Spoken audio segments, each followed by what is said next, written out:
Assalamu alaikum dear students to the video tutorials of Ghazali Institute of Medical Sciences Peshawar.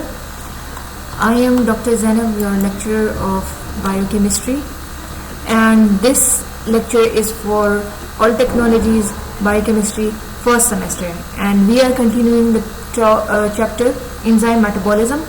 आज के lecture में हम जो topics read करेंगे वो होंगे variation of BMR in disease and significance of BMR. ठीक है, ये इस चैप्टर के लास्ट टॉपिक्स होंगे. So let's start with variation of BMR in diseases. Variation का मतलब होता है चेंज होना. कोई भी चीज़ जो अपनी नॉर्मल वैल्यू से चेंज होगी तो उसे हम कहेंगे वेरिएशन. वेरिएशन जब भी आएगी और मेडिकल की फील्ड में बात करेंगे तो दैट मीन्स कि वो कोई डिजीज कंडीशन ही होगी. बीएमआर की जब वेरिएशन होती है तो इसमें दो कंडीशंस हो सकती हैं. वैसी कंडीशन जिसमें बीएमआर रेज होगा, मतलब the conditions in which there will be raise in BMR, increase in BMR, and then there will be disease conditions that will associated with the decrease in BMR, जिसमें आपका BMR कम होगा. So let's go to the first conditions, the conditions that are associated with raised BMR, यानी कि वो बीमारियां जिसकी वजह से आपका बेसल मेटाबॉलिक रेट इंक्रीज करता है. फर्स्ट ऑफ ऑल उसमें आती हैं लुकीमिया एंड पोलीसाइथीमिया. लुकीमिया एंड पोलीसाइथीमिया दोनों ब्लड कैंसर के टाइप्स हैं. फीवर यानी बुखार, सीवीएस यानी कि दिल की बीमारियां, हार्ट डिजीजेस, सीएचएफ लिखा हुआ है chronic heart failure, chronic heart failure जिसको हम सिर्फ हार्ट फेलियर भी कहते हैं, यानी कि दिल का बंद हो जाना. हाइपरटेंशन, नॉर्मल से आपका ब्लड प्रेशर जो ज्यादा हो जाता है तो उसे हम हाइपरटेंशन कहते हैं. नर्वस डिसऑर्डर्स यानी कि दिमागी कोई बीमारियां हो, एंजाइटी की बीमारी हो, मेनिया यानी पागलपन हो, टेम्परेचर रेगुलेशन डिसऑर्डर हो. हमारा ब्रेन है, इसका हाइपोथैलेमस है. हाइपोथैलेमस के अंदर टेम्परेचर रेगुलेटिंग सेंटर होता है. तो अगर ये सेंटर की कोई बीमारियां आ जाए तो उसकी वजह से भी हमारा बीएमआर जो है वो रेज होगा, यानी कि इंक्रीज होगा. एंड हाइपरथायरॉयडिज्म यानी आपका थायराइड ग्लैंड जो है वो हाइपर एक्टिविटी बहुत ज्यादा सिक्रीट हो रहा है तो तभी आपका बीएमआर रेज होगा यानी इंक्रीज होगा. अब चलते हैं ऐसी कंडीशंस में जिसमें आपका बीएमआर डिक्रीज होगा. सो फर्स्ट इज हाइपोथायरॉयडिज्म, यानी आपका थायराइड ग्लैंड बहुत कम थायराइड सिक्रीट कर रहा है, थायरोक्सिन सिक्रीट कर रहा है. Edison's disease, this is an auto immune disease. Shock, shock means hyper perfusion of tissue, यानी आपका कहीं मतलब कोई एक्सीडेंट हो गया है, कोई ऐसी कंडीशन है जिसमें आपसे बहुत बॉडी से ब्लीडिंग हो रही है और आपके टिश्यूज को प्रॉपर्ली ऑक्सीजन नहीं सप्लाई होती है, उसको शॉक कहते हैं. एंड डिप्रेशन, ये सब वो कंडीशंस है जिसमें आपके बेसल मेटाबॉलिक रेट कम होगा.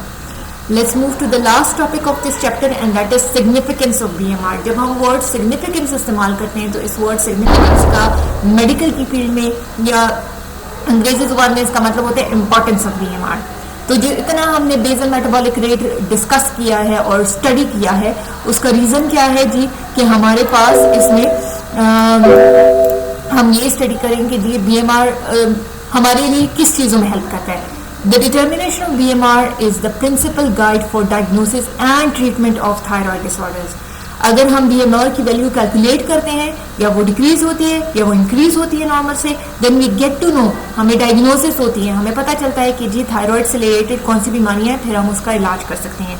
अब अगर देखें, if the BMR is less than 10% of the normal value जो आपके पास बीएमआर की है 36 to 40 किलो कैलोरी पर मीटर स्क्वायर पर आवर, जो कि लास्ट लेक्चर में हम रीड कर सके, तो अगर उससे 10% आपका बीएमआर वैल्यू कम होगा तो दैट विल इंडिकेट कि जी आपको मॉडरेट मीन्स दरमियाने दर्जे की हाइपोथायरॉयडिज्म है.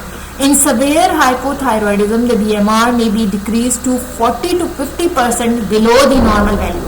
नॉर्मल वैल्यू से बिलो मीन्स नीचे, नॉर्मल वैल्यू से 40 से 50% यानी कि हाफ हो जाता है आपका बीएमआर, तो तब हम कहेंगे कि ये बहुत ज्यादा खतरनाक हद है, मतलब सवेयर हाइपोथायरॉयडिज्म है, यानी आपका thyroid gland thyroxine hormone release नहीं कर रहा. ठीक है. बीएमआर एड्स, यहाँ पे एड्स का लफ्ज लिखा हुआ है, एड की जगह आप हेल्प का लफ्ज भी इस्तेमाल करते हैं कि BMR helps to know the total amount of food, कितना टोटल फूड जो हम खा रहे हैं, और calories that are required to maintain a body weight. BMR के जरिए से हम कैलकुलेट कर सकते हैं कि एक बंदा अंडरवेट है, ओवरवेट है, एक बंदा जो है वो वजन कम करना चाह रहा है तो उसको फूड में कितनी कैलोरीज खानी होंगी, कितनी उसको कट करनी होगी, यानी कि ये जो हम कहते हैं डाइटिंग, तो वो भी हम बीएमआर की मदद से कर सकते हैं. बीएमआर इज लो इन, अब कौन सी कंडीशंस है जिसमें बीएमआर लो होगा? Starvation, under nutrition. Under nutrition का मतलब होता है कि आपको खुराक मुहैया हो रही है लेकिन आप खुद ही उसमें से नहीं खा रहे हैं. जैसे कुछ लोग होते हैं सिर्फ मीट खाते हैं, सब्जियां बिल्कुल नहीं खाते हैं, कुछ होते हैं बिल्कुल सब्जियां खाते हैं, मीट नहीं खाते हैं, तो इस तरह ये अंडर न्यूट्रिशन है। हाइपोथैलेमिक डिसऑर्डर्स, जो मैंने आपका कहा है ना कि हाइपोथैलेमस में आपके टेम्परेचर रेगुलेटर सेंटर में कोई खराबी आ जाए। एडिसन्स डिजीज, ये वो बीमारियां हैं जिसमें आपका बीएमआर लो होगा नॉर्मल से, and BMR is above normal, यानी बीएमआर रेज कब होगा? In fever, diabetes insipidus, leukaemia and polycythaemia. With this topic this chapter ends.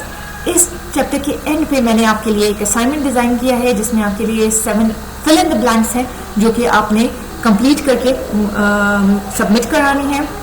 Thank you for listening to this lecture, and still if you have any question please send your queries and suggestions to the email and the WhatsApp numbers provided on your screen. Thank you so much. Allah Hafiz.